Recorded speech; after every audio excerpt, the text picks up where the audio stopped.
Rebellions are built on hope. So are movie prequels to well-established franchises.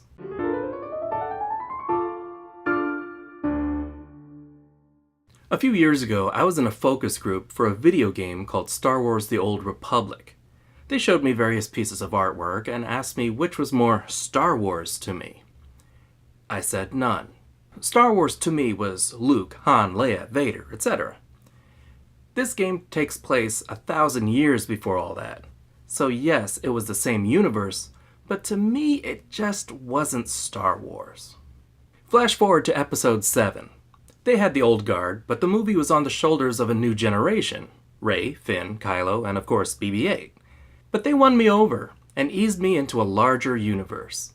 Now I was ready for Rogue One.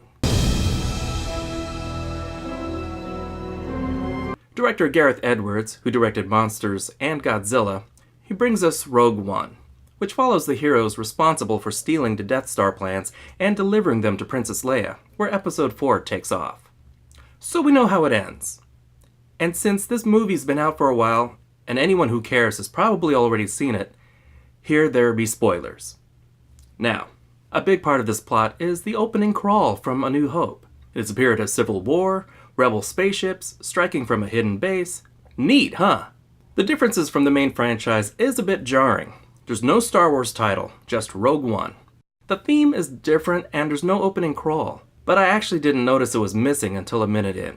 Felicity Jones is Jyn Erso, daughter of Galen Erso, the designer of the Death Star. He's played by Mads Mikkelsen, Hannibal himself. They were separated when she was a child, and he's been working against his will to get the station operational. She grew up to be a bit of a troublemaker, apparently, but aside from a bit of dialogue we had in the trailer, which wasn't in the movie, we don't see what makes her so rebellious. Diego Luna is Cassian, an Alliance agent who does some pretty shady things. That's something you'll spot right away, the moral flexibility of our heroes. Forrest Whitaker straight up tortures a guy. But unlike the bad guys, who are just evil, Orson Krennic, the guy in charge of the Death Star project, he's a bit bland, not too memorable. He's not really a soldier, I saw him more as an evil middle manager. But if you're in a movie with Darth Vader and Grand Moff Tarkin, you're gonna pale anyway. He's back, baby. Voiced again by James Earl Jones. And you also have a blind samurai Jedi and an absolute badass. He takes out troopers left and right, but nothing but a stick. I mean, give this guy a lightsaber. He is one with the Force, and the Force is with him. And it can't be Star Wars without a token droid. K2SO is a reprogrammed Imperial droid, and due to his reprogramming, he's got no filter, and he always says exactly what he's thinking. He's kind of like the Sophia of droids. Michael Giacchino takes over for John Williams this time around. His score is different, but used just enough of John Williams' original score to tie into the main universe. Let's talk about Grand Moff Tarkin. Guy Henry provided Tarkin's performance and voice, and the voice was dead on, but also a tad distracting. If I didn't know Cushing had already passed, I wouldn't have scrutinized it so much. I would have been like, damn, he looks good for his age. Overall, this film has a darker aesthetic than the Skywalker films, but I like that. It felt like a more adult, more mature story, not so much about selling toys. Oh, there will be toys, but you saw know what I'm talking about. Rogue One really does play like a war movie. The stakes are high and the cost is great. People die, especially during the final battle.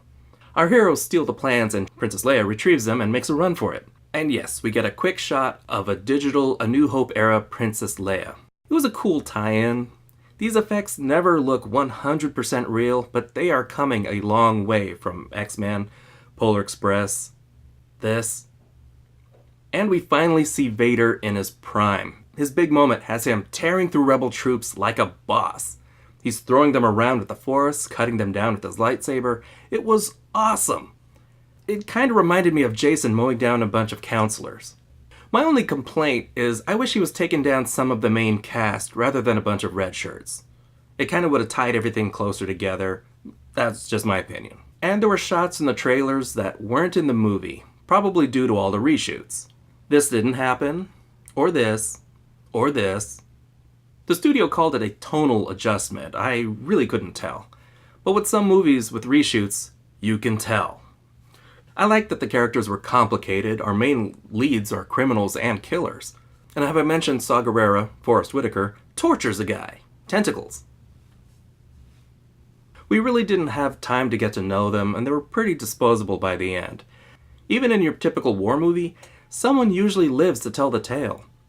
I didn't expect all of them to make it, I was actually counting on it, but damn, I was impressed they had the balls to kill the entire cast. They even killed a droid! And that kind of bummed me out more than any of the humans dying. What does that say about me? I think my favorite thing from this movie is they finally explain why the Death Star had such a glass jaw. Galen Erso built the flaw into the design, out of protest. Never piss off your contractors.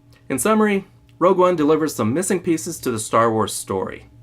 The characters are a little flat, and I'm glad to see more women taking center stage in big budget movies. You see Jyn's arc go from disillusioned rabble-rouser to rebel hero. A lot of R's in that sense. But if only we had more time with her. So if you haven't already seen it, go see it. Or see it again. It's part of the larger story, yet it stands on its own. It's exciting, has great action, nostalgia, and it's a worthy addition to the main storyline. I'm giving it a 4.5 out of 5. I saw Rogue One before Carrie Fisher fell ill. And when she died, I almost didn't do this review. Miss Fisher was a big part of my childhood. She was more than a gold bikini. Carrie Fisher was a straight shooter, wickedly funny, and a brilliant writer. When Episode 8 rolls around next year, we'll have her final performance as Leia. I look forward to it, and I kinda dread it at the same time. Gone, but she'll never be forgotten. We'll miss you, Carrie Fisher. This is the newbie. Thanks for watching.